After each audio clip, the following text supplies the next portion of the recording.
একাধিকবার মন ভেঙেছে পরিমণির। বারবার বিয়ে করেছেন, কিন্তু সুখ আসেনি কপালে। নতুন করে ফের হাঁটলেন বুঝি প্রেমের পথে? এমন খবর দিয়েছে ভারতের হিন্দুস্তান টাইমস। গত ৮ই মে পত্রিকাটি এক প্রতিবেদনে লিখেছে, বাংলাদেশের অভিনেত্রী পরিমণি বরাবরই চর্চিত এক নাম। পঞ্চম স্বামী শরীফুল রাজের সঙ্গে ডিভোর্সের পর কদিন আগেই ভারতে এসে তিনি জানিয়েছিলেন আর বিয়ে করবেন না। তবে অভিনেত্রী জীবনে নতুন পুরুষ আসার গন্ধ পাচ্ছে নেট নাগরিকরা। ২০২১ সালের অক্টোবর মাসে গুনিন ছবির শুটিং সেটে একসঙ্গে কাজ করেছিলেন রাজ আর পরিমণি। তারপর কদিনের আলাপেই গোপনে বিয়ে। ২০২২ সালের জানুয়ারিতে গোপন বিয়ে আর অন্তঃসত্ত্বা হওয়ার খবর দুটোই সামনে আনেন। কিন্তু ২০২৩ আসার আগেই ছেদ পড়ে সে দাম্পত্যে। এমনকি তাদের একমাত্র ছেলে রাজ্যের জন্মদিনেও আসেননি রাজ। প্রথমে স্বামীর সঙ্গে নাম মিলিয়ে এই নাম রেখেছিলেন, এখন বদলে করেছেন পদ্ম। আপাতত দুজনের বিচ্ছেদ হয়ে গিয়েছে। তাহলে কি সত্যিই নতুন করে মনের মানুষ খুঁজে পেলেন পরিমণি? গত কয়েকদিন ধরেই সামাজিক মাধ্যমে পরীকে পাওয়া যাচ্ছে ফুরফুরে মেজাজে। সঙ্গে যে কবিতা বা গানের লাইন ক্যাপশন হিসেবে ব্যবহার করছেন, তা যেন নতুন কারো জীবনে আসারই আভাস দিচ্ছে। ফেসবুকে ৪ঠা মে শনিবার ছিল নচিকেতার গানের লাইন, তুমি আসবে বলেই আকাশ মেঘলা, বৃষ্টি এখনো হয়নি, তুমি আসবে বলেই কৃষ্ণচূড়ার ফুলগুলো ঝরে যায়নি, তুমি আসবে বলেই।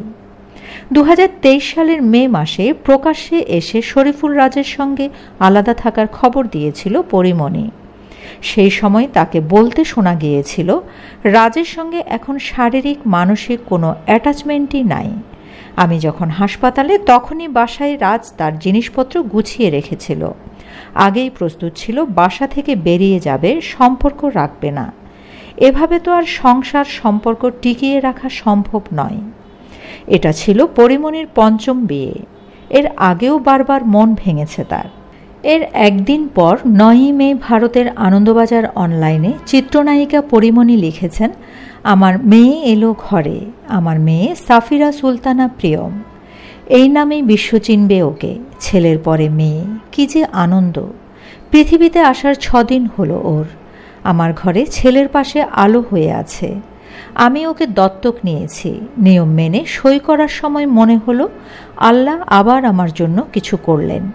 জীবনে কোনোদিন কিছু নিয়ম অনুযায়ী বা পরিকল্পনা করে করিনি আমি। তাই আল্লাহ আমার জন্য যা যা চেয়েছেন তাই মাথা পেতে নিয়েছি। ও পরীর মতোই আমার কোলে চলে এলো। কোলে যখন নেই মনে হয় আমার নাভি কেটেই ও এসেছে। ওর ছবি এখন দিচ্ছি না, কেউ রাগ করবেন না।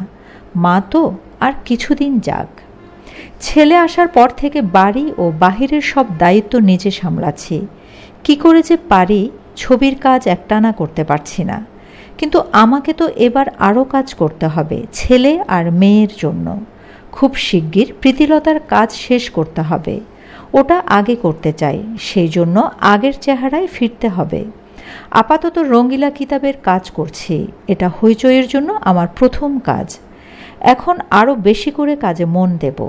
এমন কাজ করতে চাই যাতে আমার ছেলে আর মেয়ে যেন তাদের মাকে নিয়ে গর্ব করতে পারে। আমি যা মন থেকে চাই তাই করি। কে কি বলল সেসব নিয়ে কোনোদিন ভাবিনি। কে বলেছে বাবা ছাড়া সন্তান মানুষ করা যায় না? কে বলেছে জন্ম দেওয়া বাবা মা ছাড়া সন্তান মানুষ হয় না? এইসব নিয়ম সমাজের তৈরি। এই তো আর কয়েকদিনের মধ্যে মা দিবস নিয়ে হইচই হবে, কিন্তু সেখানেও তো পিতৃতন্ত্রের আদলে তৈরি করা মেয়েদের জয়গান। চিত্রনায়িকা পরি আরও বলেন, এসব কিছু থেকে নিজেকে সরিয়ে কাজ আর সন্তানদের নিয়ে বাঁচব আমি। এখন রাতের দিকে সব শান্ত হয়ে আসার পরে একদিকে ছেলে আরেকদিকে ঘুমন্ত মেয়ের মাঝে যখন চোখ খুলে দেখি, তখন মনে হয় পরিমণির আকাশটা বড় হয়ে আসছে। পরিমণির ছেলে রাজ্যের বাবা নায়ক রাজ, মেয়ের বাবা কে, এটি জানতে আরও কিছুদিন অপেক্ষা করতে হবে। Shamima Chowdhury Shammi, BNA news 24।